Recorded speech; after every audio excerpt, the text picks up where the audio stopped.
Hello again, this is Veston speaking, and welcome back to Cartoon Theory. So, why is Operation Training my favorite episode of Codename Kids Next Door?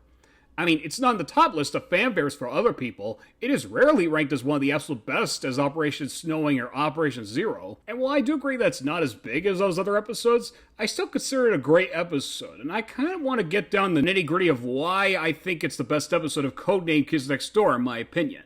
First off, I'm going to tell you that it has nothing to do with the comedy. I'm not saying the episode isn't funny. I think the episode is actually really funny.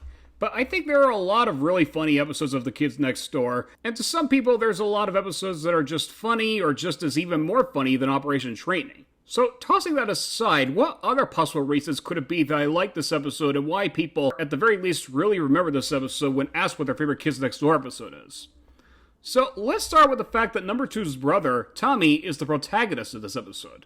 And while there are certainly other episodes where he's the protagonist, it doesn't happen that often. And some of the fans really like Tommy. In fact, I think some people like him even more than number two, or at the very least, see more optimistic, comedic, and interesting character than number two. He certainly is pretty darn funny.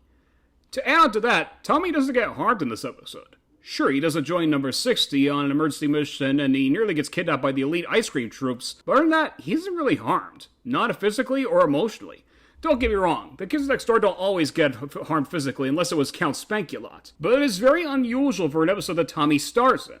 And Tommy and his friends are victorious in the end. They end the episode by tricking Father and his goons into leaving with all the distracting tactics, escape pods, and all that jazz.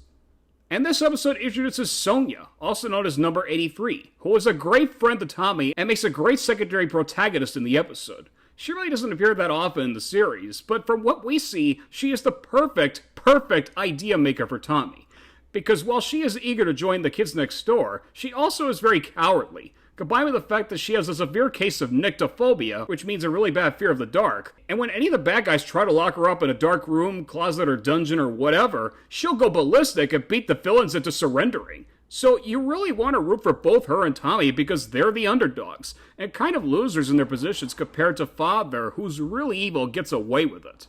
Another thing that's unusual about this episode is that none of the main characters from Sector V are present. And while I do have a grudge against episodes that don't have main protagonists most of the time, even when I first saw this episode when it first premiered in 2004, I have to admit that it's perfectly fine that none of the main stars were in Operation Training. Instead, the episode focuses more on another side of the kids next door, which didn't happen often the first two seasons. I mean, we did get an Operation N and Operation Chad, but before Season 3, it didn't happen frequently enough, and I'm very happy that Mr. Warburton and Mo Willems decide to take a different route with the third season. It's cool to see more operatives other than the ones in Sector V. Of course, not all of them get to do something very important. I mean, Lee only has one thing he does, in using his yo-yo to blast off the escape pods to blast off Father's ship into the sky somewhere. It's cool to see more of the Kids Next Door universe, and while I do kind of speculate what the characters from Sector V would have done that particular episode, I have to say, yeah, they really weren't needed. In terms of the story, it's an underdog tale, a mid-2000s underdog tale at that. It's a story of three cadets who have a challenge in front of them and an evil entity alongside his goons, and these cool underdogs have to, despite all the odds, rise up to the challenge to show Father that they are tougher than they look. Of course, the funny part is that instead of it being a sports team, it's about saving an Arctic base from being trashed by Father.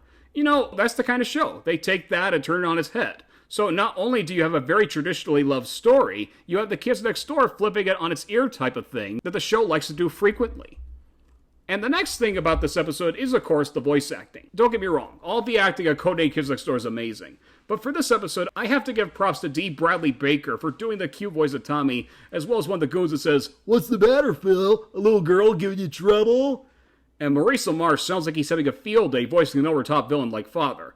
But the cherry on top of the acting comes from Janice Coe as Sonia. Now, at the time they did this episode, Janice was getting world-renowned for providing the voice of Jenny in My Life as a Teenage Robot. So when the character designers looked at the models of Sonia, they really figured, yeah, that's Janice, she could do that. And boy, did her performance of Sonia fit like a glove. Especially when she gives this speech that now is the perfect time to stop Father from his evil crime of stealing the code module. It all comes together to create a really memorable episode in the show. So that's my kind of theory as to why I love this episode.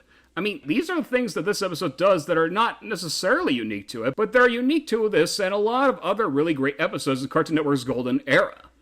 If you think Operation Training is your favorite episode, please let me know down in the comments why you think this. I am very curious. And if you don't think that, then what is your favorite episode and why? And what do you think of Operation Training? I'm excited to hear your thoughts. Until then, thank you for watching. This is Veston, signing off.